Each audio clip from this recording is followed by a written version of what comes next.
Tunaenda kwenye high season na vile vile tunategemea kupata wageni wengi kwa sasa kutokana na jinsi promo ilivyokuwa ni kubwa kwa ajili ya kuleta wageni. Na wageni mara nyingi wakija wanapenda kuona Big Five, pia wanapenda kuona mazingira.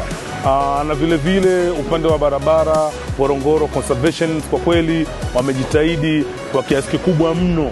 Asilimia kubwa ya barabara ya Ngorongoro zimekuwa ni rafiki na sisi kwa sababu magari yanaharibika kama barabara zinakuwa mbovu. Kwa hiyo inakuwa ni lawama baina sisi na wadau wa Ngorongoro. Kwa hiyo sasa hivi naona mambo yamekuwa mazuri. Wageni wamekuwa sasa ni wengi na vile vile tunategemea kupata wageni wengi zaidi. Kwa hiyo tayari tumeshajipanga kuwapokea wageni na naona kwamba imeanza vizuri na tuko tayari kupambana. Kwa kweli ambacho wako excited kukiona ni Ngorongoro kwa ujumla, ile crater ni kitu ambacho wanakuwa na kiota.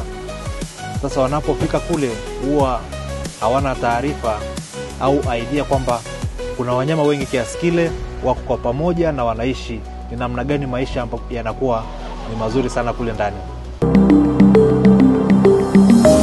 Ngorongoro Updates, navigating nature's stories.